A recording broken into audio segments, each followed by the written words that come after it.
boa? Eu, Laura França, na Bodega da Turma Boa, hoje super feliz que estou recebendo aqui duas convidadas que eu queria conversar com elas há muito tempo, com um tema que para a gente e para mim é tão caro. Vocês sabem que eu já falei aqui 1 milhão de vezes. Na verdade, a inauguração da bodega a gente falou, a gente fez um especial com o Dr. Rômulo falando sobre saúde mental.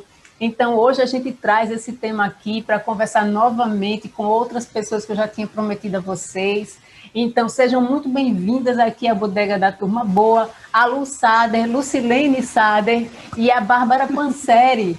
Bárbara, muita gratidão. Lu, muita gratidão. Lu é porque, vocês sabem, né? Eu fico amiga íntima muito rápida. Então, da Lucilene, então é logo Lu e acabou. Então, sejam muito bem-vindas, meninas, aqui a nossa Bodega da Turma Boa. Eu digo que o canal é meu, mas a bodega é nossa.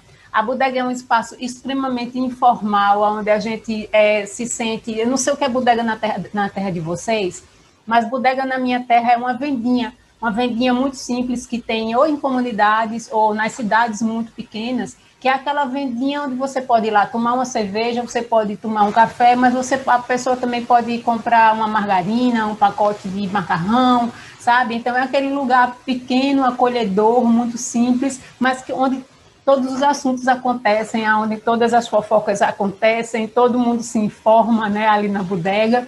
Então, quando a gente criou a bodega, a intenção era realmente essa. E também porque existe uma fala de Ciro que ele pode dizer de tudo de mim, menos que eu nunca administrei uma bodega, das pequenas que seja, né? Então, a bodega também tem essa pegada aí, né, de ter sido batizada por isso, para que Ciro nunca possa dizer que eu nunca administrei uma bodega nem das pequenas. E aqui é assim, a bodega é esse ambiente acolhedor e é assim que eu quero que vocês se sintam. Quero mandar um pessoal que está aí no nosso chat, o pessoal que está na nossa audiência, que está chegando, a Turma Boa. Um super beijo, gente, para vocês. Vocês são inspiradores para o trabalho que a gente faz aqui no canal.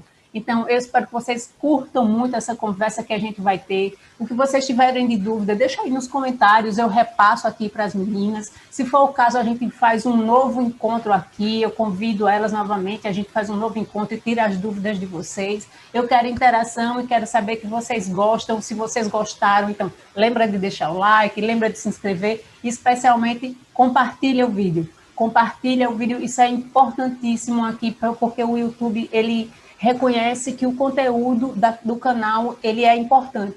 Então, ele começa a sugerir o canal para outras pessoas verem. E é isso que a gente quer que chegue ao máximo da nossa militância possível as coisas que a gente faz aqui, que é conteúdo de qualidade e voltado para a militância, para a nossa turma boa do Ciro Gomes. Ciro Gomes, um beijaço, meu presidente. Força aí, força na peruca, que já estamos chegando quase na campanha de 2022. E como a gente não pode chegar na campanha de 2022 sem passar por 2021, temos que chegar lá, né, vivos, temos que chegar lá ainda mentalmente aptos a votar. É hoje que a gente começa a conversar aqui com as meninas a respeito de saúde mental. Eu tenho a paixão pelo tema, como eu já disse a vocês, e eu tenho notado e escolhi isso para a gente começar a Bodega da Turma Boa, porque eu tinha notado como se fosse um processo generalizado, coletivo, de um adoecimento que a gente tinha passado como um todo, desde as eleições de 2018, e eu queria entender o que era isso. Então, eu conversei com o Dr. Rômulo, e hoje eu sinto como se fosse um cansaço. Assim, as conversas que a gente tem tido aqui no Elas com Ciro, as conversas que a gente tem tido na Bodega da Turma Boa, eu tenho sentido as observações que eu faço também, que a gente faz ali no Facebook, nas redes sociais, com quem a gente interage, é que existe como se as pessoas estivessem saturadas, né? E aí, eu vou começar, o assunto principal da gente é esse, mas deixa eu conhecer um pouquinho aqui, deixa eu apresentar um pouquinho para vocês das nossas convidadas. Então, deixa eu fazer aqui para elas aquela pergunta que vocês sabem que é a pergunta-chave, que eu começo aqui toda a nossa conversa sempre. Então, deixa eu ouvir das meninas como é que elas chegaram na política ou como é que a política chegou na vida delas, que essa é a pergunta, é a mesma pergunta para as duas. Deixa eu ver com quem é que eu começo, deixa eu mania de professora, deixa eu começar com Bárbara. Bárbara, pela ordem da chamada, conta aí pra gente, Bárbara, como é que chegou a política na tua vida, não necessariamente a partidária, tá? Ou como é que você se envolveu, enfim, conta pra gente. Legal. Bom, saudações trabalhistas para todas e todos que nos acompanham. Agradeço demais, Laura, pelo convite para estar aqui hoje, Lucilene, por estarmos juntas aqui nesse papo. Tenho certeza que vai ser uma conversa muito proveitosa. Acho que essa pergunta, né, sobre como a política chegou na minha vida, acho que a política está na vida de todos nós, né? Não tem como não estar, especialmente a política não partidária, porque viver é fazer política. Tudo que incide sobre a nossa vida vem da política e vai para a política, então acho que somos seres políticos por natureza.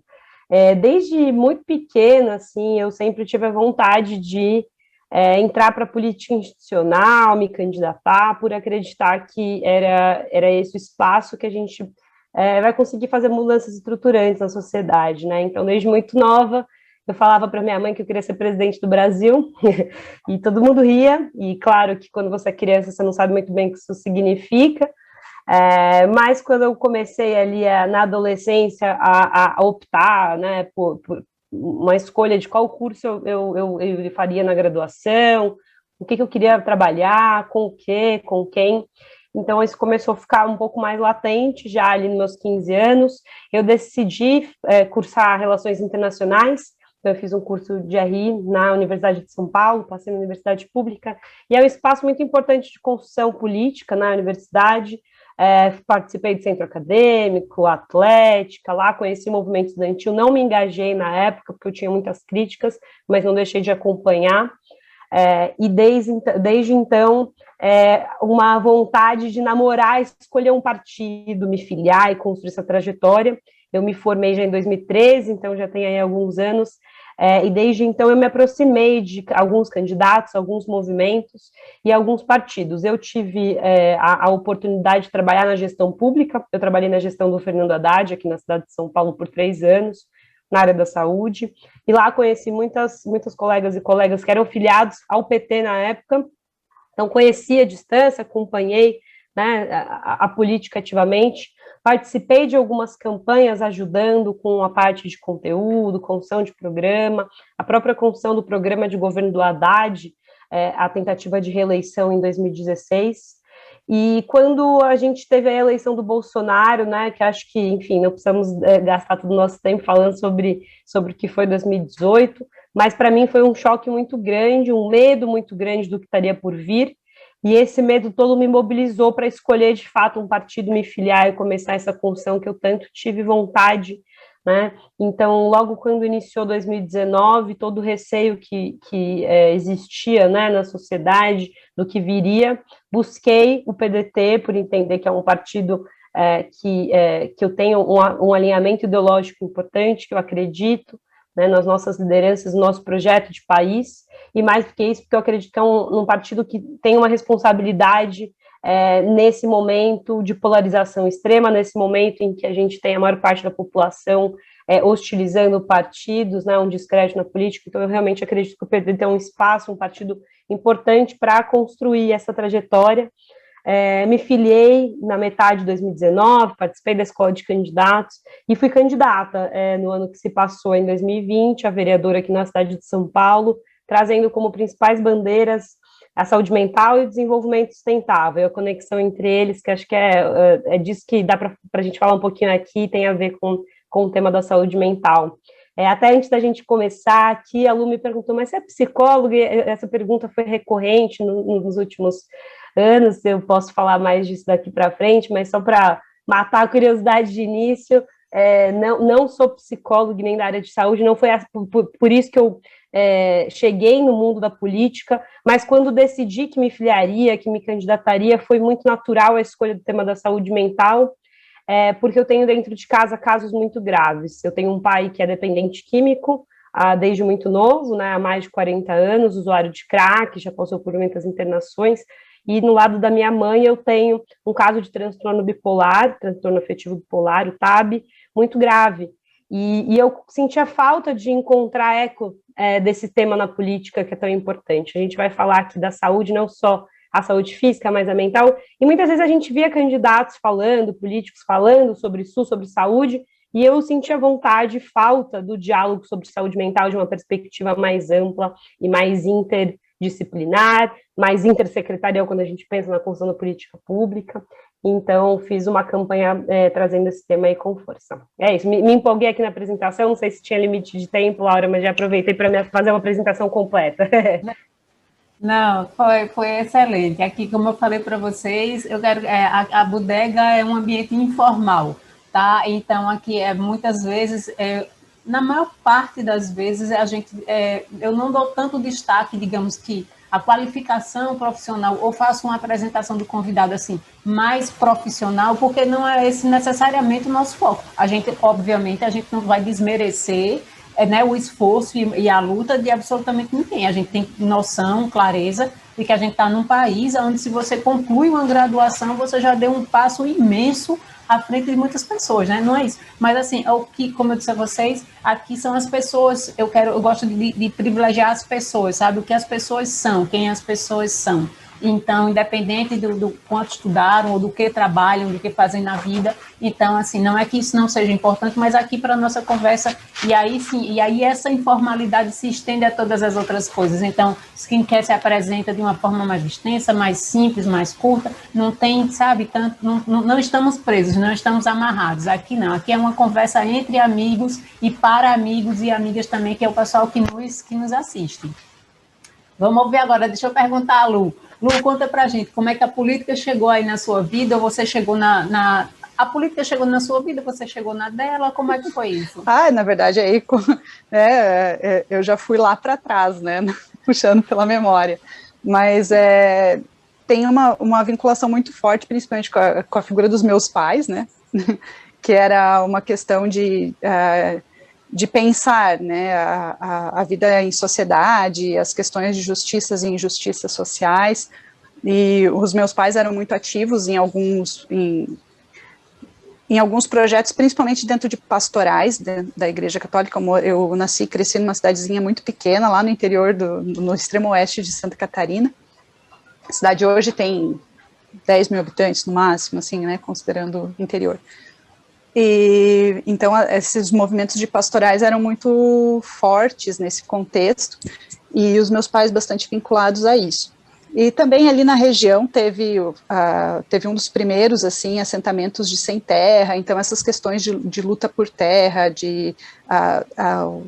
o esforço familiar, né, de pequenos agricultores, dos meus avós, dos meus tios, esse processo todo foi algo que foi trazendo, né, essa proximidade para o contexto de política, e não necessariamente partidária, mas de compreender justamente isso que a Bárbara também falou, de que tudo é um processo político, né, comer é um ato político, o que a gente veste, o que a gente consome, enfim, tudo é um ato político. Eu também fiz parte de grêmio estudantil, ainda no ensino fundamental, mas né, querendo melhorias para a escola, querendo melhorias para uma comunidade mais próxima, depois grupo de jovens, e enfim, esses caminhos, né, na faculdade, centro acadêmico, mas eu sempre tive uma postura de tentar estabelecer diálogo, né, então haviam queixas de alunos, então vamos conversar, sempre uma postura mais mediadora e tal, né, que às vezes falavam que era em cima do muro, mas eu nunca entendi dessa forma. Então eu sempre fui muito dessa coisa de não ser muito radical, ou muito nos extremos, sempre mais uma postura mais de diálogo e de entender que existe um caminho que a gente pode né, costurar e mediar para se chegar nos objetivos que a gente quer. E aí, nesse sentido, e no contexto de política nacional, as propostas aí, né, de educação, depois, quando eu já estava formada, que eu trabalhei um tempo na área de educação, como psicóloga educacional, a importância da educação e tudo mais, então eu comecei a ter contato com as ideias do Darcy Ribeiro, né, depois do Brizola, e aí o PDT sempre foi um partido que me chamou a atenção por esse projeto, assim, né, para essas propostas. e por também entender que costura um caminho nesse meio termo, nessa postura de diálogo, né? Então, basicamente isso, assim, né? E no mais, assim, já pegando o gancho de se apresentar, eu sou psicóloga, então, né? Tenho 2 filhas pequenas, em casa há 1 ano, e é isso. É muito bom estar aqui. Esse é um momento assim bem rico que eu acho aqui dessa nossa conversa, justamente por isso. Hoje as histórias já começam tipo a ter mais um alinhamento, assim, a se parecer um pouquinho mais, né? Por exemplo, mas a gente já pegou de extremos, por exemplo, que eu dizia que a Juliana Brizola, ela já nasceu pedindo voto, né? Eu fiquei brincando com ela, Ju, você já nasceu pedindo voto, porque o histórico, né, da familiar e tudo que ela tem. Então, mas, assim, cada um tem uma história, né? Muita gente chegou do movimento estudantil, que teve contato dentro das universidades, né? Outros não, outros, tipo, sabe? Então, é um momento muito rico, eu acho muito interessante e gosto, sobretudo, porque a gente, quem chega aqui, acho que é até uma característica da nossa militância, é justamente ter essa concepção de política, porque a política está envolvida em tudo, né? Aquele pensamento do Brecht, ali de que o preço do feijão, do combustível, né, tudo aquilo vem da política, depende de decisões políticas, que é uma coisa que me entristece, na verdade, muito em relação às pessoas que dizem que abominam a política. Eu odeio política, né? Como é que você pode odiar uma coisa que determina o que é que você vai comer e a educação dos seus filhos e a sua própria educação? Então, era até um objetivo não sei se não era um objetivo de vida, não, mas era uma proposta bem audaciosa minha aqui do canal, era de tentar combater de diversas formas essa compreensão, sabe? De desmistificar o ódio da política. Você não pode ter ódio da política, você pode ter raiva do mal político, né? Porque a gente tem, inclusive, já teve a oportunidade aqui de mostrar que existem bons políticos. O problema é que eles não são evidenciados diariamente na TV, né? Então, o que fica ali registrado é a imagem ruim, né? Não é nada do que foi positivo, é das pessoas que estão cometendo crimes, enfim. Então, cria, né, essa imagem ruim da política nas pessoas que não estão dispostas ou não querem, ou enfim, seja lá porque ter o acesso a esse outro lado que a gente também tem de saber, poxa, mas será que só tem político ruim, né? Bom, Laura, fala. Se me permite um complemento de 1 minutinho, um texto que eu sempre cito, porque ele sempre me emociona, ele é bem curtinho, leio ele há pelo menos 10 anos, é um artigo do Rubem Alves, na Folha de São Paulo, em 2000, 21 anos atrás, que chama Sobre Política e Jardinagem. E é um texto que ele escreve como um convite, um apelo para que a juventude pense sobre a política de outra forma, e ele faz uma comparação entre os políticos por profissão, que são aqueles que estão buscando só construir um jardim para si, ele faz essa brincadeira, essa analogia do jardineiro, e ele fala que o político por profissão é aquele que está só acumulando flores para o seu próprio usufruto, enquanto o resto da cidade não tem jardim. E o político por vocação é aquele que não vai sossegar enquanto não conseguir construir um jardim para todos. E ele termina o texto numa linda provocação de enquanto a gente não conseguir convidar outras pessoas para que elas integrem e construam esse jardim para todos, né, a gente vai continuar tendo só políticos por profissão. E eu sempre li esse texto e me emocionei muito, porque eu acho que muito da nossa... a gente depende disso, né? Conseguir desconstruir. Fantástico, adorei aqui. E aí, deixa eu aproveitar aqui que Bárbara está no gancho aqui, está na linha. Bárbara, me conta para a gente, você é fundadora do Pacto pela Saúde Mental em São Paulo. Conta para a gente um pouquinho o que é o Pacto pela Saúde, o que é esse projeto, enfim, como é que funciona, qual é a ideia, conta para a gente. Legal. Acho que a Lu vai poder complementar também com a experiência e trajetória dela na área de saúde mental, porque eu acho que o que eu fiz foi amarrar muitas discussões já existentes. Durante anos pares, de modo geral, anos eleitorais, a gente vê muito projeto pactos, compromissos, cartas serem assinadas por candidatos.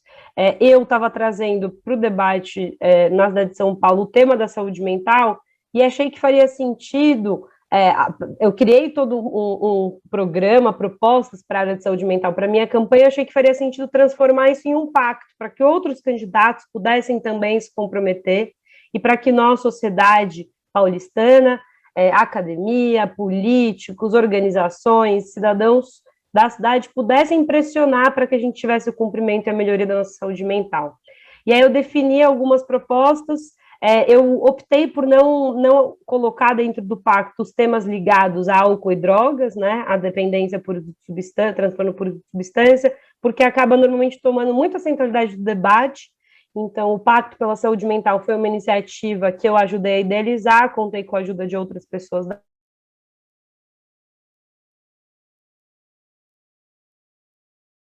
área, e que a gente buscou candidatos basicamente em dois grandes eixos, que é a gente falar em promoção e prevenção em saúde mental, e a gente falar no diagnóstico, tratamento e reabilitação. Quem quiser conhecer, entra lá, é www.pactosaudementalsp.com. Então, resumidamente é isso, e agora a gente trabalha para acompanhar. A gente tem um mandato eleito de uma mulher jovem, militante pela saúde mental, psicóloga eleita aqui na cidade, que se comprometeu com o pacto, que a gente vem acompanhando e tentando incidir dentro do possível para que a gente consiga efetivar algumas das coisas que a gente acredita precisa melhorar. E quando a gente fala em saúde mental, já falamos sim da saúde mental pública, do SUS, que a gente pode melhorar, mas a gente também está falando da saúde pública, da saúde mental dentro das empresas, a gente também está falando da prevenção e promoção de saúde mental em outras políticas públicas, é bem amplo o tema, então posso depois detalhar, se der tempo aqui, se a gente achar que faz sentido. Deixa eu perguntar então para a Lu, que é a nossa psicóloga oficial presente. Lu, diz para a gente o que é saúde mental, porque eu não sei se se você acredita, não sei se vocês notam isso também, que existe um preconceito muito grande, né? Preconceito já está dizendo a palavra, em relação quando a gente aborda o tema saúde mental. Então, a gente sabe que historicamente a gente compreende, né? Por que existe tanto essa falsa concepção, essa concepção errada dos problemas mentais, né? Então, conta pra gente, assim, o que é saúde mental, diz aí, um conceito, uma coisa que faça a nossa audiência compreender aqui de forma didática, uma forma simplesinha, o que é isso. Vou resumir, tentar, né, o desafio. Mas a OMS mesmo, né, a Organização Mundial de Saúde, tem um conceito para a saúde, de um modo geral, né, que seria o completo estado de bem-estar físico, mental e também social. Então, se a gente pega esse conceito da OMS, a gente vai pensar o bem-estar mental como algo até muito difícil de se alcançar, principalmente na nossa realidade, né? Saúde como algo muito difícil de se alcançar, porque a gente dificilmente tem esse estado pleno, né, de bem-estar em todas as camadas, em todos os momentos, né? Mas aí quando a gente pensa, então, saúde, seria uma condição de bem-estar mental, de condições aí, então, físicas, porque o adoecimento mental, ele incorpora também, né, aspectos fisiológicos, né, de funcionamento, inclusive cerebral, de liberação de neurotransmissores, enfim, diversas substâncias, né, que promovem a sensação de bem-estar e tal, mas também o processo de desenvolvimento de habilidades, de capacidades e de condições também que favoreçam a pessoa a ter boas condições de lidar com suas emoções e com as situações adversas que acontecem na vida. Então, a gente não tem, quando a gente pensa em saúde mental, e aí a Bárbara, né, por favor, complemente, a gente não pensa apenas nessa situação perfeita de total bem-estar, mas de ter condições, habilidades, competências aí, né, desenvolvidas, e uma capacidade, então, de inteligência emocional suficiente para conseguir lidar com esses desafios que aparecem na vida e que a gente consiga, então, não serem fatores tão estressores ou tão, fugiu a palavra, tão estressores ou tão... desgastantes, assim, que a gente tenha, né, que por mais desgaste que a gente tenha, a gente ainda consiga manter, né, um certo equilíbrio, é isso? Seria nesse sentido? Isso. Porque a gente vai ter situações, né, de desgaste, de estresse, olha o que a gente está vivendo agora, né, não tem ninguém que não esteja sofrendo de alguma forma as consequências do que está acontecendo, né, mas quando a gente consegue ter um ambiente e a pessoa também com capacidade para sustentar e para lidar com essas situações de desgaste, a probabilidade de adoecimento é menor. Aí os quadros de adoecimento mental mesmo, aí são diversos, né, e aí a gente teria que fazer uma análise de cada quadro, de cada tipo de transtorno e tal, mas quando a gente pensa saúde mental, a gente não pensa apenas nesse adoecimento, a gente pensa também nesses níveis, né, de desgastes, de estresses que a gente já vive, que resultam em condições, né, nos diversos dilemas sociais, de violência doméstica, de abuso de substâncias, mesmo que de drogas lícitas, né, como remédios, outros cervejas, né, álcool, de modo geral. Então, essas questões mais cotidianas, né, mas também as questões de adoecimento de transtornos e de desvios de caráter e outras doenças mentais aí mais pesadas, digamos assim. Complexas, né? Seria a minha segunda pergunta, e aí é para vocês também, por favor, tipo, se quiserem, né, se complementem, enfim, ou se contradigam também, enfim, aqui não é só uma, né, aqui somos livres. Em relação a fatores de risco, porque assim, como eu comentei com vocês, lá em 2018, ao final, mais ou menos, que eu já percebia ali como se houvesse, eu vi, na verdade, muitos casos de depressão ali, muitas pessoas comentavam comigo ali nos privados, né, nos inboxes, que por exemplo, participar da política, se integrar na campanha, como foi, tinha dado um sentido de, como se fosse assim, de utilidade à própria vida. Pessoas que estavam em processos depressivos, e aí eu não sei se seria a depressão a doença, ou um processo, sei lá, uma fase depressiva, mas assim, que as pessoas, o engajamento na política tinha dado uma mudança ali na vida de algumas pessoas, muitas pessoas, na verdade, isso me chamou a atenção, isso lá na eleição ainda. Quando foi depois, eu percebi que houve como se fosse assim, uma depressão coletiva, todo mundo ficou muito triste, todo mundo com muito medo, todo mundo muito chocado com o que nos esperava a partir do resultado das eleições, porque todo mundo tinha uma visão do que é que vinha mesmo sem pandemia, né? E a gente sabe, me corrijam se eu estiver errada, que, por exemplo, os fatores econômicos, eles são um desses fatores, não sei se é de risco, ou um dos principais causadores coisas que afetam a nossa saúde mental. Né? Ou seja, a gente já estava sem emprego, já estava todo mundo numa situação econômica muito ruim, mesmo antes de pandemia, então já estava, como se fosse assim, uma bola de neve que estivesse se formando, ainda lá no pico, né? E aí, deixa eu escutar um pouco de vocês aqui em relação a esses fatores de risco. Eu estou, assim, vocês observavam isso também, observaram o que eu observei, ou não, ou, enfim, qual é a leitura de vocês e em relação a fatores de risco que vocês quiserem considerar aí nas suas falas. Deixa eu começar com a Bárbara agora, vai. Certo.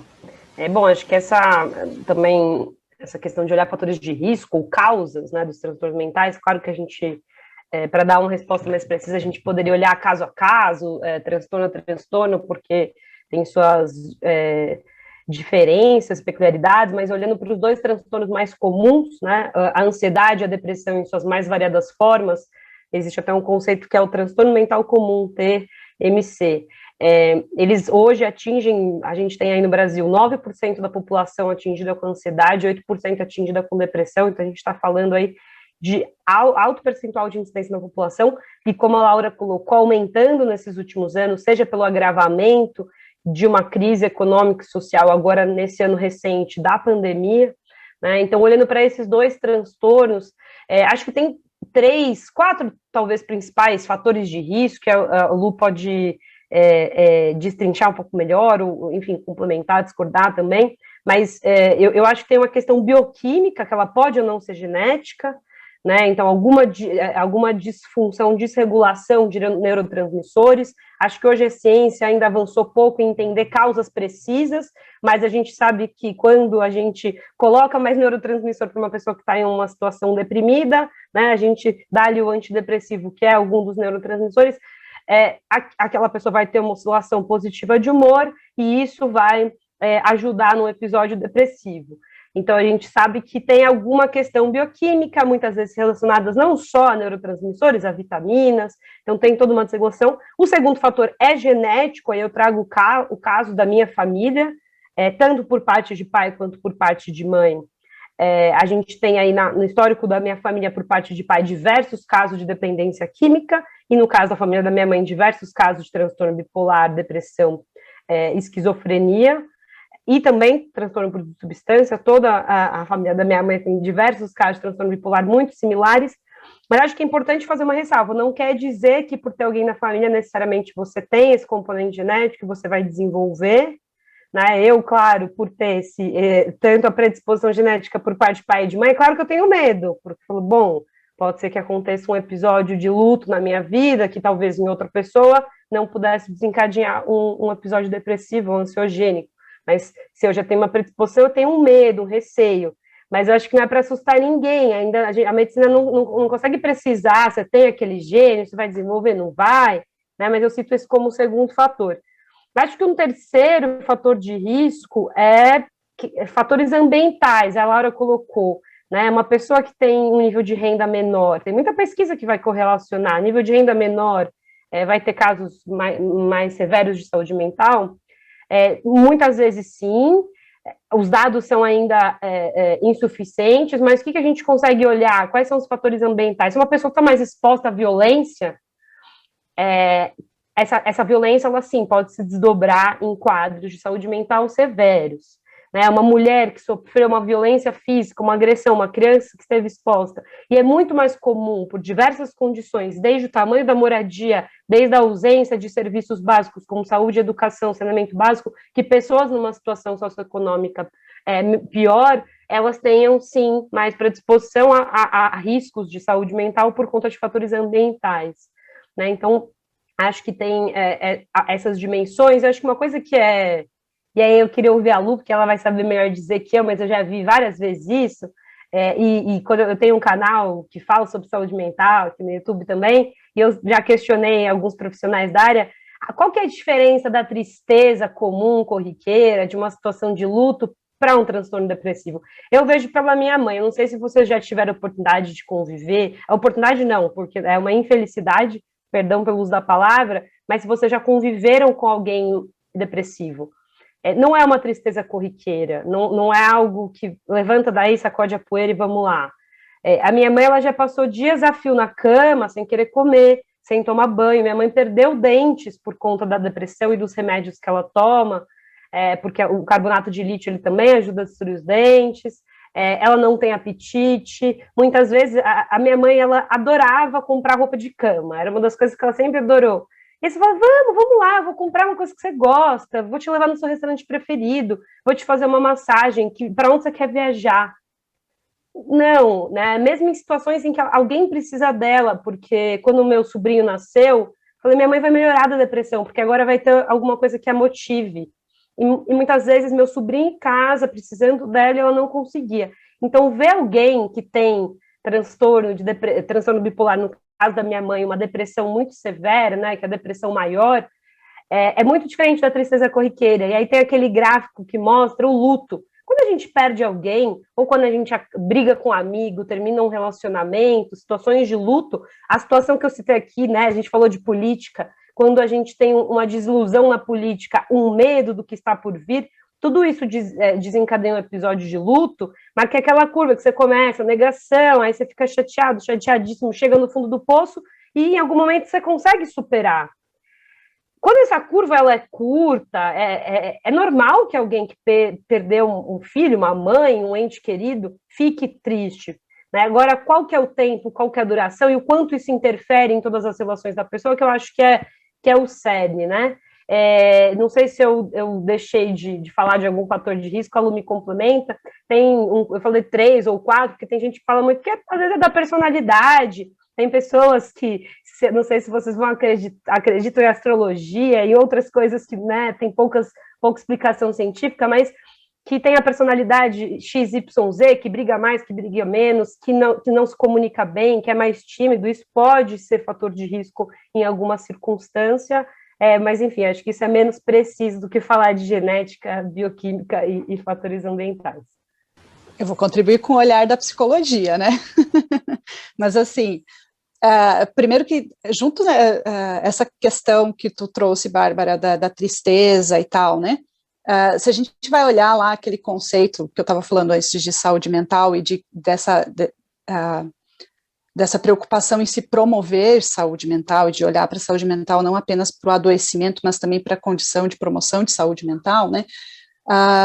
O que a gente vive na nossa sociedade, na nossa cultura, nesse modo nosso de vida, é cada vez mais a promoção do individualismo, né? A gente tem isso assim muito forte pelo sistema que a gente vive, né? Então, a psicologia é uma área que primeiramente prezou pelo olhar no indivíduo, né, para ver o desenvolvimento do sujeito lá no núcleo e tal, como ele se desenvolve. E eu, nessa coisa de sempre gostar dos diálogos que eu falei antes, eu fui mais para a área de psicologia socioeducacional, e agora estou na socioambiental, e, né, sempre numa área um pouco mais diversa, sempre me chamou muita atenção. Mas, então, eu vou trazer esse olhar, né, estou fazendo isso, contextualizando isso só para dizer de onde que eu vou partir, né.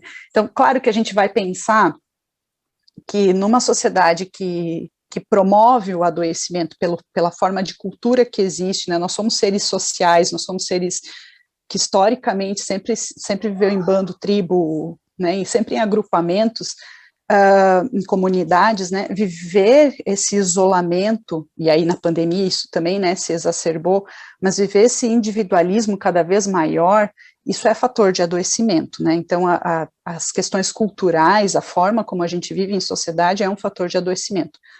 Ao mesmo tempo, a gente tem também na nossa sociedade um olhar muito patologizante, então tá lá, né, DSM-4, os compêndios de psiquiatria, que são usados para embasar diagnóstico, dizem, né, que uma tristeza profunda, né, de moderada a profunda, por pelo menos 6 meses, é o que vai ser um dos sintomas importantes para definir, isso é depressão. Mas a gente tem um olhar muito patologizante, onde às vezes um luto, por exemplo, que se estende, lá no compêndio também está isso, que um luto que não se supera, não se resolve de forma adequada em até 6 meses, é um luto patológico. Mas dentro da psicologia a gente vai olhar então com um olhar, pera lá, né, 6 meses de um luto, de alguém que perdeu alguém muito próximo, muitas vezes nem passou o primeiro Natal sem essa pessoa, o primeiro aniversário sem essa pessoa, então nem sempre em 6 meses é suficiente para ter uma resolução, não que a pessoa não vai ter outros momentos de tristeza, mas uma resolução boa, satisfatória desse processo de luto, né. Então a gente tem um olhar muitas vezes patologizante também, então muitas vezes, né, e também tem o uso da linguagem popular, tipo, estou estressado, o que é estresse? Será que ter um dia desgastante já caracteriza um quadro de estresse, né, ter momentos de ansiedade já caracteriza um transtorno de ansiedade, pelo menos. Até o bipolar, né? Então, essas questões, assim, quando eu falei antes lá do conceito de saúde mental, que é ter condições de lidar com as nossas emoções, com os nossos sentimentos, é muito nesse sentido também, de que a gente precisa fazer uma distinção entre aquilo que é da vida, né, que a vida, ela tem dor, né? Quando eu trabalho, por exemplo, com mulheres que estão em processo de querer um parto, né? Essa questão da dor como uma parte da vida, o luto, perder alguém como uma coisa que é um processo da vida, e não apenas sofrimento. Então, quando a gente fala de raiva, de tristeza, de inveja, são sentimentos muito pecaminosos, muito colocados como ruins, que não convém se sentir. E aí, se não convém se sentir, a gente tem que pegar eles e botar em algum lugar, principalmente suprimir. E a gente não aprende a lidar com isso, né? Então, eu uso muito o exemplo, assim, a criança vai na escola, vê um lápis, ou ia, né? Quando ia, vê um lápis bonito e tem vontade de pegar. E pega para si, leva para casa. Geralmente a conduta é não pode, que coisa feia, alguma coisa assim. Então, no sentido de reprimir, e não de mostrar para ela que aquilo ali foi uma inveja. Inveja é um sentimento tranquilo, ele está dizendo, olha o que você tem vontade de ter. Agora, o que se faz com a inveja, se eu vou daí bater no amigo para pegar o lápis e eu vou fazer isso sempre, ou se eu vou aprender que isso quer dizer, está me mostrando que, poxa, olha que lápis lindo, eu quero ter um igual, eu gostaria de ter um assim.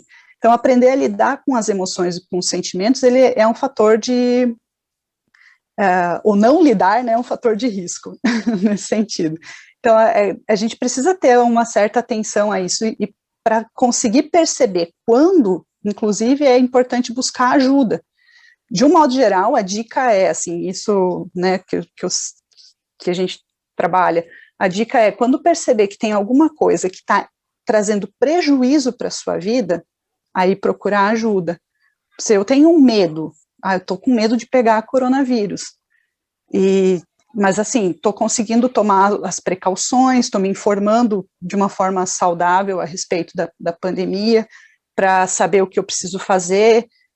Então eu sei que, por exemplo, se eu preciso ir no supermercado, eu vou usar uma máscara PFF2, porque é um ambiente fechado e tal.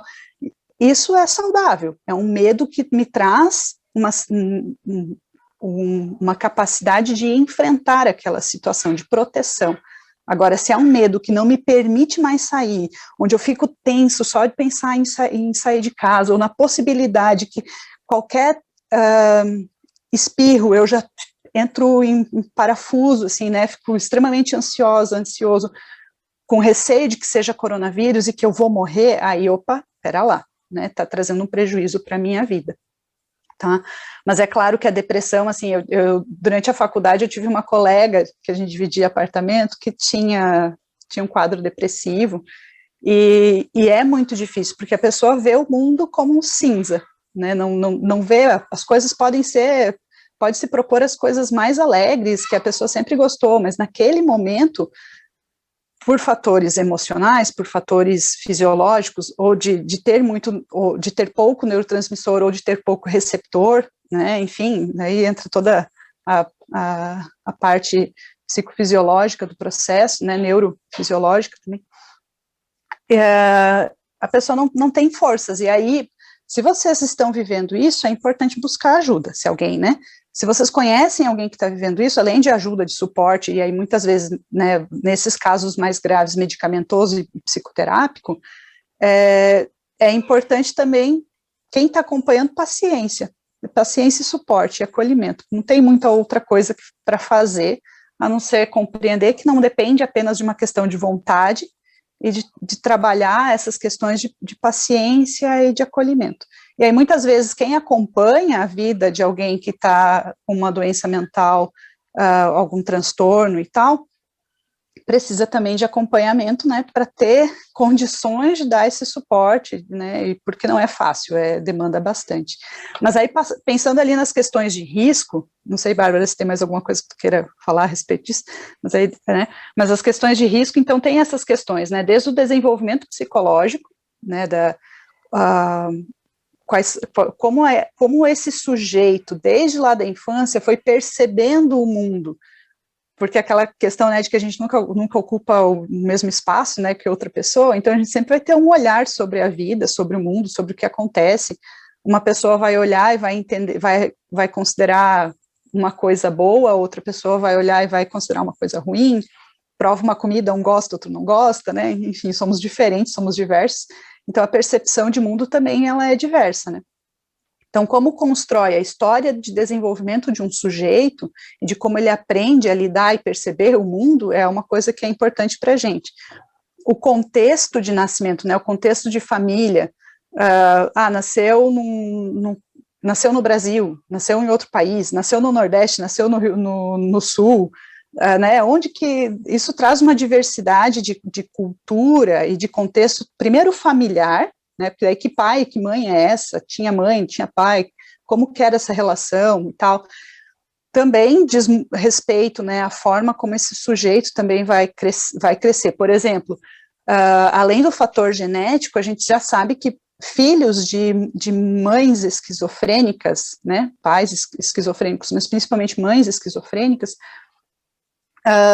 tem uma chance maior de desenvolver o quadro só, né, excluindo, desconsiderando aspectos genéticos, assim, mas é uma chance muito maior também pela forma, pela contingência ou não contingência que a mãe consegue dar, e os pais conseguem dar para a criança, no sentido de disponibilidade emocional também para cuidar da criança, né? Enfim, e aí a gente tem essas questões também domésticas, de vizinhança. Eu não sei vocês, mas como eu cresci numa cidadezinha pequena, tinha essa coisa de brincar, correr na rua, e os outros vizinhos dava fome, a gente ia na casa da vizinha pedir coisa para comer, depois ia para casa, enfim, a gente trocava, revezava, né? Então, uma criação muito mais coletiva e com um suporte social mais integrado, assim, a gente tinha o pai e a mãe de referência, mas existiam outras pessoas quase que o tempo todo, né, como referência. E hoje em dia a gente pega as crianças, elas estão mais confinadas, mais retidas, né, claro, cidades menores isso ainda acontece, de brincar na rua, mas de um modo geral, a dinâmica é outra, né, é menos socialmente compartilhada. Então, mas esses históricos de vizinhança, porque aí também tem a questão de, você pega uma favela, né, o contexto de uma favela, existe mais esse contexto de vizinhança, né, e ainda tem, a gente pega povos indígenas, né, o contexto nem existe conceito de vizinhança, né, geralmente é um agrupamento, todo mundo cuida de todos, né, tem a criança é do grupo, né, enfim, então a gente tem um Brasil muito diverso, a gente tem que considerar essas diversidades também, né. E aí tem as questões de sociedade e de cultura, que também, né, é muito importante, essas questões de relação de trabalho, as relações justas ou injustas de trabalho, o ambiente de trabalho, né, que também é um fator, um contexto, né, de risco. E também tem aí o meio ambiente. O meio ambiente, assim, diferente do que a gente pensa, geralmente se pensa meio ambiente com natureza, né, mas existe o meio ambiente da natureza e existe o meio ambiente construído também, né, que são interligados, o João de Barro faz a casinha de barro, a gente faz as nossas construções, né, mas não deixam de ser num espaço da natureza, né, do contexto natural. Então, essas questões, assim, já se sabe que, inclusive, já antecipando os fatores de proteção, o contato com a natureza é fator de proteção para o adoecimento mental, principalmente para estresse, né. Então, nesse sentido, assim, né, mas a poluição... não antecipa ainda não, porque eu quero não antecipe não. Para não perder o fio da meada de um complemento aqui, uma outra pergunta aqui também para vocês. Dentro desses, vocês falaram, né, brilhantemente sobre fatores de risco, a gente falou do contexto pandemia, contexto Covid, mas quando por exemplo, para a nossa militância, quando é que a gente que está na militância, obviamente a gente está dentro de um contexto de Covid, de todo o contexto social, mas quando que dica ou que dicas, eu não sei, a gente poderia dar para que orientação, talvez seria a palavra mais correta, para a nossa militância se chamar atenção para si própria, assim dizer, eu estou precisando de ajuda, sabe? Eu estou como seria? Como era que dava para identificar isso em relação a quem está ali tão envolvido com as questões políticas mesmo, ali, que a gente vê, eu sempre vejo muito no Twitter, muita gente no Twitter, E eu queria, assim, queria ver se vocês conseguem. Eu sei que é a pergunta do milhão essa, né? Porque a gente tem que considerar todos esses aspectos aí que vocês falaram, não é apenas, não é um fator apenas, né? Mas o que seria um fator assim, o que é que vocês destacariam? Olha, se isso está acontecendo com você, então, tipo, acende pelo menos um farol amarelo aí em relação, seja ao comportamento, seja a busca de ajuda. Pensando na nossa militância. Deixa eu começar com a Bárbara aqui. Vai. Bom, acho que a Lu vai ter, novamente, respostas muito mais precisas e agradeço super a complementariedade da nossa colocação anterior. Acho que no que soar aqui é alguém que defende só a psiquiatria e a medicina, mas é um lugar que eu conheço muito por ter passado por muito psiquiatra com a minha mãe, e o psicólogo eu não entro junto com a minha mãe, o psiquiatra eu entro, né? Então eu conheço muito sobre todas as medicações psiquiátricas e muito menos sobre todas as a construção do sujeito, todas as teorias que a psicologia vai se debruçar, mas para juntar um pouco a colocação anterior com essa sua pergunta, Laura, acho que qualquer tratamento na área de saúde mental tem o clássico tripé, né? Acho que a resposta anterior eu trouxe um pouco o lado bioquímico e a Lu muito melhor, trazendo o lado da psicologia e da função do indivíduo e de todas as suas relações com a família, com a comunidade, com o meio ambiente. Quando a gente pensa no tratamento de qualquer pessoa em sofrimento psíquico, a gente tem que pensar no tripé, que é a psiquiatria. Hoje a gente não tem conhecimento suficiente para descartar o uso de remédios psiquiátricos. Eu adoraria que minha mãe não precisasse tomar antidepressivo, lítio, antipsicótico. Muitas vezes minha mãe já passou por episódios de completo vício em benzodiazepínicos, né, que são os calmantes, remédios para dormir, mas que eram necessários naquele momento, só que aquilo se tornou um vício, um outro problema. Então, adoraria poder falar, não tomem remédios psiquiátricos, mas eu não sou doida, não tenho nenhum CRM, não estudo isso, eu acho que nenhum médico faria essa loucura, porque a gente não tem conhecimento hoje suficiente, né, para poder abdicar da alopatia, que, no meu ver, é como se fosse um analgésico. Estou morrendo de dor de cabeça, tem que tomar um remédio para me ajudar. Mas a gente tem que ter um dos lados do tripé, que é o acompanhamento com psicoterapia. E a psicoterapia, você pode buscar diversos profissionais, tendo o psicólogo como fundamental, mas vai ter a psicanálise, cada um vai buscar uma forma de olhar para esse atendimento psicoterápico, mas tem que olhar para um autoconhecimento, né? No fundo é a gente resgatar quais são nossas dores, quais são nossas necessidades, e a gente tem necessidades com humanidade muito comum, né? Então, é a gente conseguir resgatar quais são nossas dores, nossas necessidades, o que nos faz bem, o que não nos faz. Eu gosto muito de CNV, que seria uma outra conversa para a gente ter, mas a comunicação não violenta, ela traz muito da gente recuperar nossas necessidades, que muitas vezes são universais, e a gente conseguir trazer necessidades. E o terceiro tripé é o social, né? E a gente não tem como se sentir pleno, feliz, seja lá o que a felicidade significar para cada um de vocês, se a gente não tiver nossas interações sociais. Isso nos traz muita validade, a gente se valida também com o outro.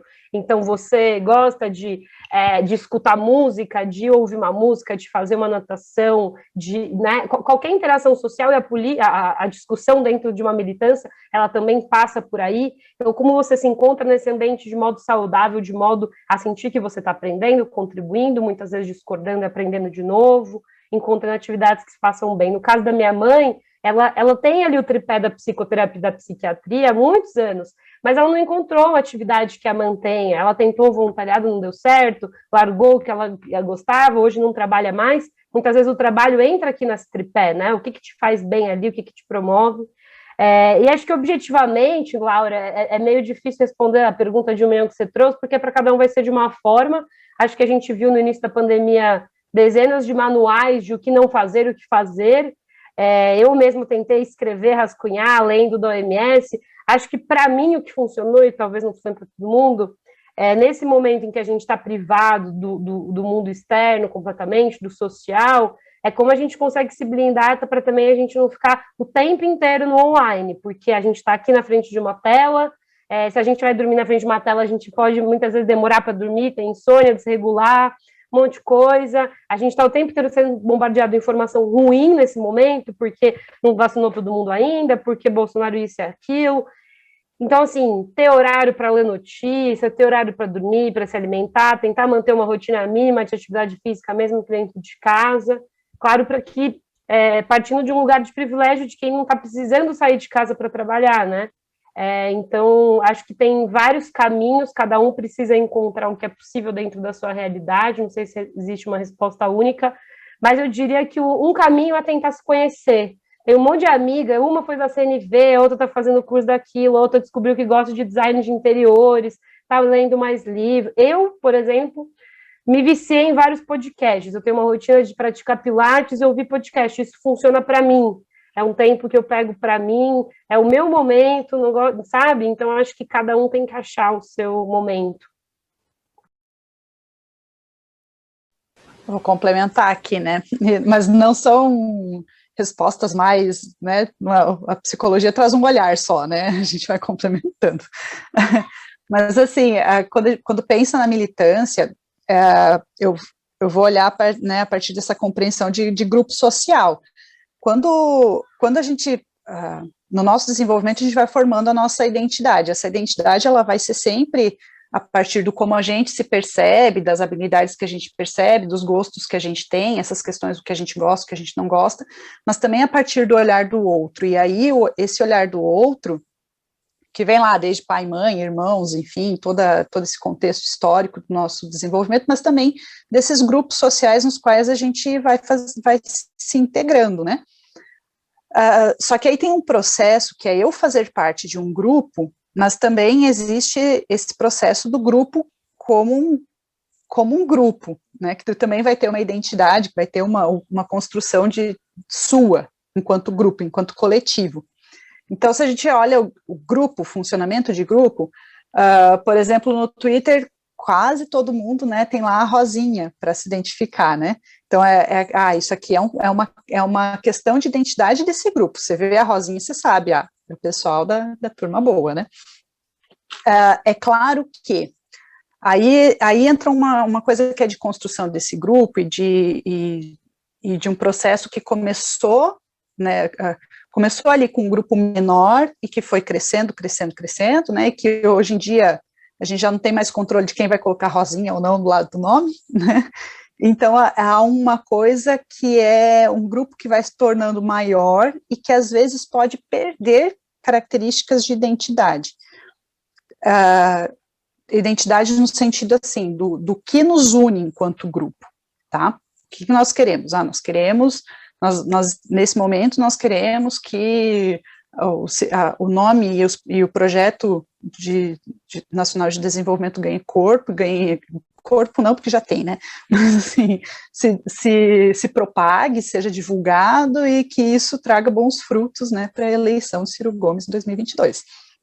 Então, isso é uma das coisas que a gente, que vincula as pessoas desse grupo. Mas além dessas questões, assim, existe uma questão, assim, de posicionamento dentro da rede. Como que esse grupo vai se posicionar? Como que quem é desse grupo deve se posicionar? Porque aí, quando esse grupo assume lá uma rosinha, aí eu não sou mais a Lucilene só falando, eu sou a Lucilene vinculada a essa rosinha. Então, a minha postura não é mais individual dentro da rede, ela é uma postura, né? Então, essa é uma das coisas para se pensar, assim, no sentido de adoecimento e de desgaste, mas também de proteção. Que postura nós vamos ter? Como esse grupo se posiciona? Tá? É de uma forma mais agressiva? É de uma forma mais puxando para o diálogo? Que habilidades eu tenho em relação a isso? Que condição eu tenho de fazer isso, né? E aí, assim, quando eu coloco a rosinha, é uma decisão pessoal, mas aí o que implica colocar essa rosinha? Tá ali, né, manchete lá da Folha de São Paulo, que o Ciro Gomes disse que o objetivo dele para 2022 é derrotar o PT no primeiro turno, para não ter, né, PT e Bolsonaro, o candidato do PT e do Bolsonaro no segundo turno e tal. Então, isso, quando eu coloco a rosinha, eu estou assumindo um posicionamento que não é nem aqui, né, nem desse, nem desse, e aí e é no campo político, e a gente viu em 2018 o que foi o processo, né, todos os ataques, todas as questões de fake news e de coisas assim. Então, quando eu assumo a rosinha, é aquele passo para fazer parte de um processo de enfrentar essas coisas, Então, esse processo é uma coisa que pessoalmente, né, para além de uma questão de participar de um grupo, é importante ponderar, assim, as condições que eu tenho, ou como eu vou me preparar, ou como eu posso me assegurar com outras pessoas do grupo, para ter condições de enfrentar possíveis ataques, né, de como o grupo ir se capacitando, também se organizando, para conseguir bancar essas coisas individualmente, mas também coletivamente, tá? E essa é uma discussão que eu acho bem importante de se ter, assim, qual é a postura que o militante da Turma Boa pretende ter, qual é a postura ideal, e como que nós, enquanto grupo, vamos dar suporte se a gente perceber que alguém, por exemplo, ou não tá se posicionando dessa forma, até porque provavelmente vai ter gente com rosinha só para fazer caca, né? Então a gente já consegue também formar esse corpo, essa identidade, e uma construção de grupo que tem um perfil de posicionamento, né? Mas aí, assim, nessa questão de adoecimento, é perceber quando isso está me fazendo mal, a ponto de, opa, eu preciso, não só nas redes sociais, eu preciso, de repente, tomar um certo distanciamento, e eu preciso do suporte do grupo, que aí eu posso encontrar, nesse elemento de tripé social, eu posso encontrar uma parte desse suporte também nesse grupo, né? Se ele vai me aproximar de pessoas que eu percebo que têm condições de me dar algum suporte em relação a isso dentro do grupo, tá? E aí a dica mora ali, né, naquela tentativa de uma resposta de $1 milhão, eu volto naquilo que eu falei antes, assim, é perceber, prestar muita atenção quando algo começa a trazer prejuízo, quando eu percebo que algo começa a se tornar disfuncional na minha vida, que não está me fazendo bem, então eu preciso observar isso.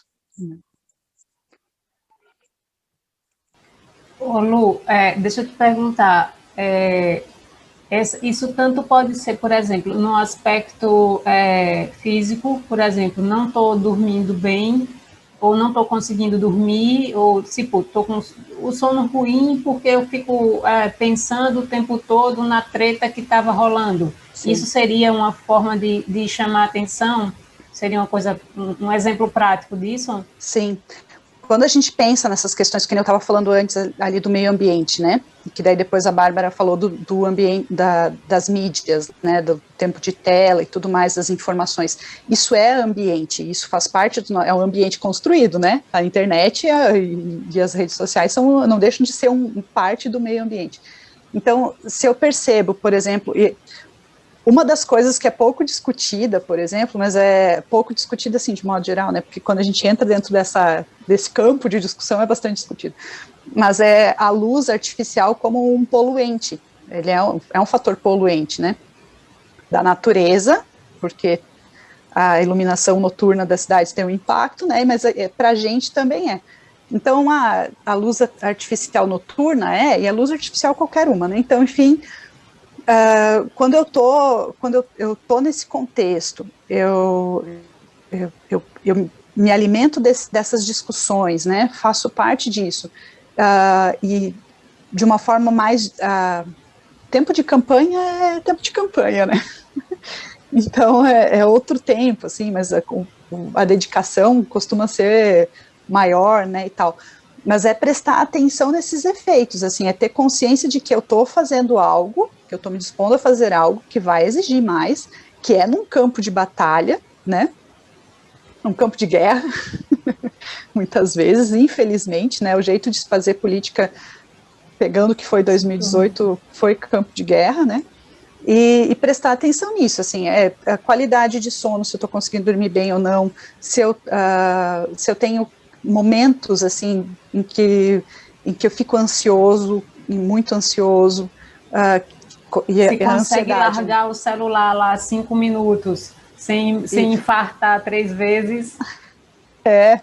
Né, se consegue se alimentar, se consegue tomar água, ou se está comendo demais, né, ou se está dormindo demais, ou né, se tem vontade de levantar ou não, cuidados de higiene, tomar banho, escovação de dente, a quantidade de vezes consegue estabelecer uma conversa que não seja sobre aquele assunto, né, número de pessoas que se aproximam ou se Nesse distanciam. quesito eu fui reprovada.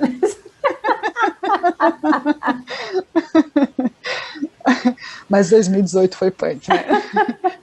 Mas, enfim, essas coisas para a gente ir observando, tá? Porque aí pode... Mas assim, eu fiz isso, as pessoas se afastaram de mim, eu não conseguia parar de falar sobre esse assunto, mas isso não foi para mim um prejuízo, beleza? A partir do momento que isso me faz mal, que eu me sinto, né? As pessoas, de repente, podem não gostar e se afastar. É uma coisa para eu prestar atenção. Mas, se eu não me sinto mal, muito pelo contrário, me sinto bem fazendo isso, é algo importante. Agora, quando eu estava falando ali do campo de guerra, né, aí entra uma coisa importante, que é, no campo de guerra, ser estrategista a ponto de escolher as batalhas que valem a pena ou não, né, porque a gente não vai ganhar. Né? Então, tem situações que não valem a pena, vão ter situações que valem, né? Hoje de manhã discutindo uma questão de vacinação, de compra de vacinas e tal, chegou um ponto ali onde, bom, a tentativa de diálogo, de construção de argumentos chegou num limite, bom, daqui não adianta passar, então vamos sair daqui, vamos para outro lugar, né? Então, essa é uma questão que é importante também de a gente compreender, né? E aí o grupo dando suporte, como eu falei, né? Percebe que alguém, de repente, está se perdendo ou está com dificuldade e tal, dá o suporte. Isso era uma coisa que eu queria muito, que a nossa militância chegasse em 2022. Eu sempre olho, eu não sei se certo ou errado, é como se fosse assim, falta de maturidade política, digamos assim, que de saber escolher essas batalhas, sabe? E desde 2018, depois, né, de 2018, quando a gente veio conversando, quando eu comecei aqui a bodega, o Elas, então tem uma camada ali que eu já vi que amadureceu muito, já modificou, já saiu talvez um pouco mais do jogo para poder observar o tabuleiro aí de uma outra forma, né? Já começa aí muito nessa linha do que você estava falando agora, né? De escolher as batalhas e tudo. Mas às vezes eu vejo também que a gente cai, e eu me incluo, inclusive, eu observo, mas eu me incluo no grupo que cai, digamos, como um patinho em determinadas armadilhas, sabe? E aí, se a gente vê que tem armadilha hoje, a gente está caindo, em 2022 vai ter novamente, a gente vai cair de novo. Né, nas cortinas de fumaça, nas batalhas que não deveriam, que a gente de fato não deveria dar atenção, e a gente dá e se envolve e se desgasta, e daqui a pouco já está brigando, né, com Deus e todo mundo ali e tal, você tomou uma proporção, a dimensão que não era para ter tomado, enfim. Mas vamos lá, a gente não teve, eu não consegui nunca ter uma resposta ou achar um caminho viável de promover esse amadurecimento, sabe? Porque assim, eu acredito que quem já vem de estrutura de partido político, principalmente os de esquerda ou mais à esquerda, que é quem tem a militância mesmo, o pessoal que foi, por exemplo, acostumado tanto a ir para a rua protestar, como tinha cursos de formação política dentro da estrutura do partido, foi acostumado também a perder, foi acostumado a fazer aliança, viveu muita coisa interna de estrutura partidária, então tem uma outra visão, uma outra dimensão de como é que a gente... da política na prática, né? Só que, assim, uma enorme parte da nossa militância nunca pertenceu a muita, e ainda não pertence até hoje a nada de partido político. Então, quando chega, por exemplo, tem um ditado que diz que um pingo de chuva para uma formiga é uma tsunami, né? Então, muitas vezes, quem está dentro da política, os políticos mais experientes e tudo, vem um pingo d'água, que para a gente é uma tsunami, para eles enfrentam, né, de uma outra forma, tem uma outra dimensão da coisa. Olha, gente, não, isso aqui vai acontecer, tipo, para eles é natural, para a gente não. E aí causa esse desgaste, essas coisas que eu queria que a gente chegasse pelo menos mais suave, sabe, em 2022 em relação a isso, de escolher melhor essas batalhas, de saber onde é que vale a pena de fato a gente ir. E tivesse uma coordenação muito, eu sinto às vezes tudo muito solto ainda em relação à turma boa, nós somos orgânicos, nós somos uma força política. O Mário Heringer, o outro dia, falou, e olha que o Mário é uma área da política desde, eu fico brincando com ele, que ele não estava na Santa Ceia, que fundou o PDT, mas ele estava tirando os pozinhos da mesa depois da Santa Ceia, né, e tal. Então, ele é da política há bastante tempo, né, e ele dizendo, assim, ele elogiando, dizendo que a turma boa, essa militância que a gente vê hoje, é uma força política que ele não via se formar organicamente, naturalmente, há muito tempo, né? E olhe que, considerando ainda mais isso, que uma boa parte da gente não está dentro da estrutura partidária, né? É uma militância que está, enfim, que é uma militância pelo Brasil, pela causa, né? É o tipo de militância mais legítima que existe, porque é pela causa, né? A gente está pela causa. E vamos lá, vamos continuar na história aqui. Deixa eu perguntar para vocês agora a pergunta que não quer calar. E aí eu vou voltar com o Lu, porque Lu tinha puxado esse gancho e eu pedi ela para a gente deixar, para ela sustentar um pouquinho, para a gente trazer só agora. Que é em relação a essa sim é a pergunta do milhão, que o que é que a gente pode fazer para ou manter ou recuperar a saúde mental. Diz aí, Lu, para a gente, dentro dele, né, obviamente, dos campos que você trabalha, a área que você atua, qual é a tua orientação para a gente em relação a isso? Então, eu vou seguir eu vou falar da turma boa ainda, né, sim, nessa questão de promoção fica à vontade, de saúde mental. Fica à vontade. E depois eu vou para os aspectos mais pessoais, assim, mas assim, uma das coisas que é importante pensar, que é quando a gente se posiciona, quando eu vou dentro da rede fazer uma postagem ou um comentário diretamente para alguém que é de uma postura política diferente, que é de um outro partido e tal, né? Da mesma forma que quando alguém faz isso com a gente, com alguém da turma boa e tal, há uma predisposição a ir lá, de outras pessoas a irem lá, tipo, ei, peraí, não é isso, olha só, né, entrar num processo de defesa, da mesma forma no outro lado isso vai acontecer. Assim, isso é um processo de grupo, né, de coesão grupal, é tipo família.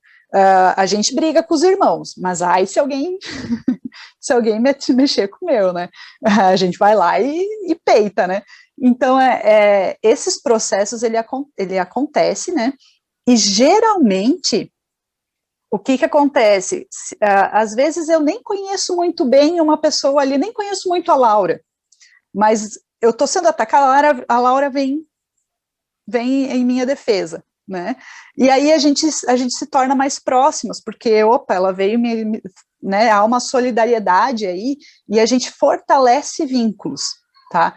Então, uma coisa que é importante é entrar nas defesas das pessoas que fazem parte desse grupo, mas ao mesmo tempo, se eu vou lá atacar o outro, né, fazer uma coisa que não é de uma forma mais construtiva, é numa forma mais de ataque, o outro grupo tende a se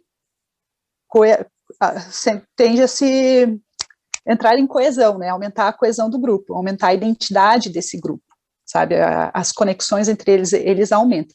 Então, usando dessa informação, né, a gente pode já promover algumas coisas de cuidado das nossas relações dentro das redes e também de pertencimento, né, de noção de pertencimento, de fortalecer essa identidade. Então, essa é uma das coisas que é importante fazer, no sentido de que, se eu vou, né, eu escolhi a florzinha, a rosa aqui, que já demarca um pertencimento, já demarca, eu estou curtindo coisas do Ciro, eu estou compartilhando coisas do Ciro, eu estou marcando um certo espaço, né, e isso tem uma mensagem, tem um contexto que é importante eu conseguir bancar caso aconteça alguma coisa, ou buscar suporte para isso. Além disso, se eu estou me dispondo a comentar alguma coisa, falar alguma coisa, postar alguma coisa sobre um outro partido, sobre uma outra pessoa de um outro partido, sobre um outro candidato, sobre alguma coisa assim, se eu não quero que isso vire meio tiro no pé, é importante que seja uma postagem, um comentário educado, coerente, né, assim, que mostre, que pondere, e principalmente, assim, que faça a crítica, mas coloque também uma proposta. Gente, isso aqui eu não considero bom. Olha o que a gente propõe, porque aí eu promovo um diálogo, um debate sobre isso, linkando as coisas, né? Então, eu faço uma crítica ao Bolsonaro, e, por exemplo, olha só as vacinas, olha só isso, não sei o que, seria bom. O Ciro, ele propõe a construção de um complexo de saúde nacional e tal. Então, essas contraposições, assim, elas são muito importantes, né? Então, isso enquanto grupo, prestar atenção nessas batalhas que a gente escolhe, né? Enquanto indivíduos, e aí depois, Bárbara, por favor, tem essas questões, então, assim, por exemplo, a gente em casa, se o meio ambiente, se o contato com a natureza é algo muito importante, é um fator de proteção, né, diminui o estresse, o nível de estresse, isso é mais do que comprovado, o contato com a natureza, e agora, por exemplo, a maioria das cidades não pode, né, você não pode, as pessoas estão em casa, nem todos têm um jardim, né, colocar uma planta em casa, olhar para esse ambiente, para que esse ambiente, e fazer intervenções nesse ambiente, para que ele seja o mais acolhedor, aconchegante, com a sua carinha possível, né? Nem sempre é possível, mas assim, fazer o melhor possível dentro daquele espaço, para que ele seja um espaço que traga uma sensação de bem-estar. A gente tem o impacto da cultura, da música, a musicalidade é uma coisa que é presente em todos os grupos, assim, a antropologia, os estudos antropológicos não encontraram até hoje um grupo de seres humanos que não tenha musicalidade, algum tipo de produção de som vinculado a momentos dos grupos. Então, música é uma coisa que é extremamente importante, influencia muito a nossa sensação de bem-estar, né? Então, isso é uma coisa que se vocês puderem, façam, né? A não ser que alguém não goste de música, mas é importante, tá? E aí, assim, a conversa, o diálogo, a percepção, a observação, mas também o diálogo, a conversa com outras pessoas. O online é o que está mais disponível nesse momento, mas encontrar pelo menos uma pessoa com quem a gente tem uma afinidade maior para conversar sobre como a gente está. Né? Se tem condições de fazer um acompanhamento e tal, ótimo, né? Eu sempre falo que a psicoterapia deveria ser tão comum quanto ir ao dentista, né? Mas sim, existe ainda uma questão de custos, de várias outras coisas, né? Mas é uma coisa a ser buscada e negociada, enfim, né? Mas assim, se tem condições procurar isso, mas não pelo menos uma pessoa com quem você tem afinidade para falar sobre o que está vivendo, o que está compartilhando, expressar, né? Não consigo falar, expressa escrevendo, então, deixa outra pessoa de alguma forma saber, porque aquilo que não é expresso, o outro não tem como entender, porque nem sempre o que é óbvio para mim é óbvio para o outro, né? Então, são percepções de mundo diferente, como falei antes. Então, essas questões, assim, é importante. Se eu não estou me sentindo bem, estou me sentindo prejudicado com algumas coisas, né? Tem elementos da minha vida que estão sendo prejudicados, de alimentação, sono, da minha rotina, não tenho disposição, não tenho vontade de fazer nada, estou comendo demais, estou sem apetite, coisas assim. É importante conversar, prestar atenção e conversar, né? Ter um momento de fazer, como a Bárbara falou antes, né? Encontrar coisas que gosta de fazer e que trazem prazer, que sejam diferentes das que a gente tinha, né? Porque eu gostava de sair caminhar, não vai ser mais tão possível, né? Eu gostava de ir para academia, de fazer esporte, tá? Como é que eu posso adaptar isso? Né? Eu gostava de ir para festa.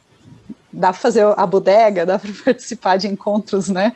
Que não é bem a mesma coisa, mas, né? Então a gente tem essas. Mas é legal. É divertido. Então são elementos, assim, né? De adaptar também aquilo que for possível, da melhor forma possível, para conseguir diminuir efeitos. Porque agora o foco. A gente nem está falando em não ter dano, a gente está falando em diminuição de dano, né? Diminuição de risco e diminuição de dano. É isso que a gente vai. É esse o olhar que se tem agora, porque ilesos não vamos sair, não estamos, né? Então é nesse sentido. Bárbara. maravilha. Vai, Bárbara, contigo agora. Legal. Não, eu acho que até respondi um pouco na fala anterior, né, quais caminhos eu imagino, falando ali daquele tripé de soluções individuais, e a Lu agora acho que detalhou, complementou.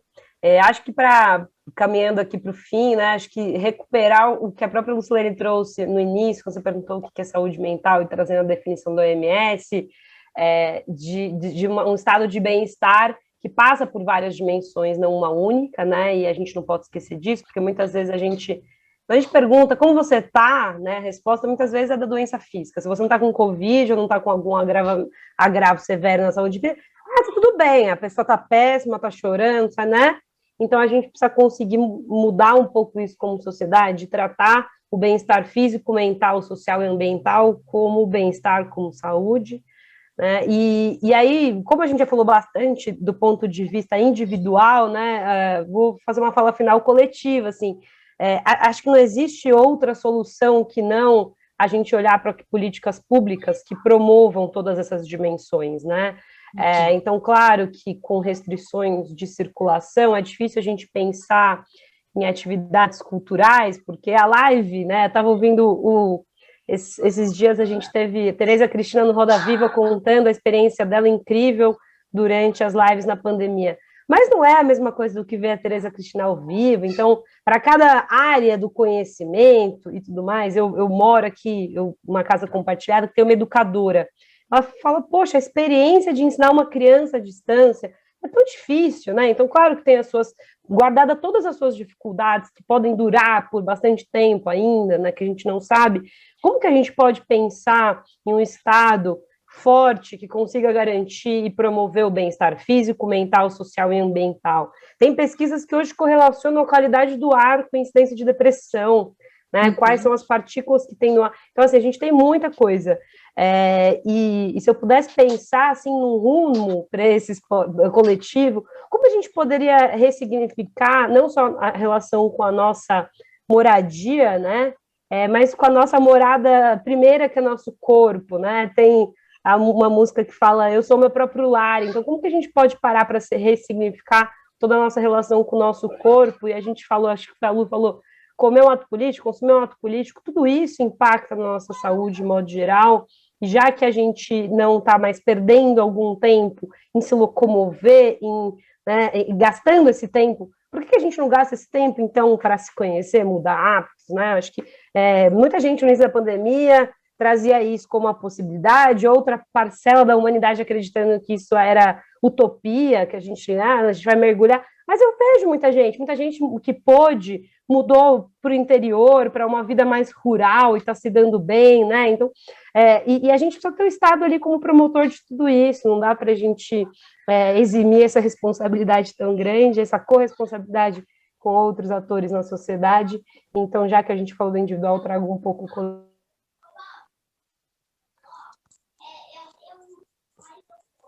coletivo também. Minha final, mas eu vou precisar daqui a pouco sair, então só peço desculpas, mas agradeço já de antemão, foi uma conversa muito gostosa, quero poder repetir. Estamos de fato chegando ao fim aqui, quero te agradecer demais aqui, Lucilene Sander e Bárbara Panzeri, eu disse certo agora. Olha, meninas, muita gratidão aí pela presença. Por favor, eu quero que vocês voltem. Vocês trouxeram um assunto aqui no finalzinho. Tudo a gente poderia, né, multiplicar aqui muito aqui nas nossas... discorrer aqui mais profundamente. Mas, por favor, voltem aqui. Bárbara, você não falou especificamente do seu canal, mas eu quero que você me mande o link, porque eu vou botar aqui aquela tarjazinha aqui para o pessoal que está nos assistindo conhecer também, vou me inscrever, obviamente, aqui no seu canal, né? Vamos sim, vamos interagir. Eu quero, por favor, voltem aqui em outras oportunidades com essa formação, com outras, mas vamos aprofundar esses temas que são, de fato, muito caros para mim. Eu amei essa conversa aqui, eu ficaria horas conversando com vocês aqui, mas eu prometo para a nossa audiência de que a gente vai voltar. Bárbara, mais uma vez, muitíssima gratidão. Se você quiser fazer aí um encerramento, dar um tchau, mandar só um beijo, sair, fica à vontade, que depois eu passo para a Lu para ela fazer a despedida dela, para eu não te atrasar mais. Mas muita gratidão mesmo. Imagina, acho que fala final, vamos tentar manter a cabeça no lugar dentro de todas as possibilidades e o coração continuar batendo forte, porque a gente tem muito desafio. Então, acho que como fala final, é só um agradecimento mesmo, Laura, pelo convite. Fiquei muito feliz de estar aqui, de conhecer você melhor, Lucilene, e me colocar à disposição para outras conversas. Adoro falar sobre saúde mental, a gente poderia falar sobre cada um desses temas aqui por 2 horas cada um. Então, tô à disposição e vamos se conhecendo mais e lutando aí pela turma boa e visando, né? Acho que é sempre bom a gente falar por que a gente está aqui, né? A gente não quer nada mais que uma construção, nada menos do que a construção de um país que seja, né, menos desigual, mais justo, né, que garanta, de fato, condições para que a gente atinja o bem-estar físico, social, ambiental e mental de todas e todos, brasileiros e brasileiras. É por isso que a gente está aqui. Obrigada, prazerzão. Eu vou precisar sair para vocês. Vai, meu bem, vai sim. Gratíssima aí por tudo, viu? Um beijaço. Obrigada. Um grande abraço. Tchau. Beijo, Bárbara. Até. Pronto, Lu, estamos aqui, né, nos encaminhando para o final. Vou passar agora para você fazer, seja as considerações finais, por exemplo, se ficou alguma coisa ainda que você queria ter dito, ou alguma mensagem, ou algum do assunto, alguma conclusão que você quiser, fique à vontade. Se só quiser fazer um encerramento também, deixar um beijo para o marido, para as filhas, para a mãe, para o pai, então fique à vontade, é com você, vai. Não, 2 coisas que eu ia pontuar e que acabei lembrando agora, né? Uma, a questão de que nessa questão que eu falei antes, de que muitas vezes a gente tem dificuldade de lidar com algumas emoções que são vistas como ruins, a gente tem uma tendência de muitas vezes minimizar, na tentativa de acolher o outro, minimizar. A criança cai, rala o joelho, chora, e geralmente o que se fala é pronto, já passou, não foi nada, né? E se a criança tivesse uma maturidade emocional boa para falar, ela ia dizer, machucou sim, tá doendo, para com isso. Então é nesse sentido assim também, eu acho que de repente uma sugestão, né, de abordagem, assim, de compreender que sim, a gente está num momento, sim, muito difícil, de que o não vai passar, embora a gente queira, né, que passe, a gente queira ver muitas vezes a coisa de um ponto de vista também positivo, ou outros desafios que venham à frente, a gente ter, às vezes, um olhar numa tentativa de acolher, às vezes, correr o risco de minimizar, ou de passar por cima do sentimento. O ideal é a gente acolher, né, sim, eu te entendo, você quer falar sobre isso, vamos conversar, né, eu também já me senti assim, de fazer, compartilhar aquilo como algo que, de fato, é importante para o outro, né, isso para tudo, né, mas na militância, nessas questões de saúde, né, e um outro fator, assim, que é muito importante, que daí pegando o gancho do que a Bárbara também falou agora no finalzinho, que a gente também tem uma perspectiva de que quando pegar momentos difíceis, quando ficar pesado, quando a gente sentir que está difícil, a gente tentar também lembrar do que nos trouxe até esse ponto, assim, do que nos fez entrar nesse movimento, do que nos levou, né, porque a motivação é uma coisa muito interna, né, o que nos motiva, o que nós buscamos, e isso como também como se fosse voltar para um lugar seguro, assim, e ganhar energia, recarregar as baterias, assim, né, então identificar esses pontos de suporte em nós mesmos, tá, dos nossas razões, dos nossos motivos, tá.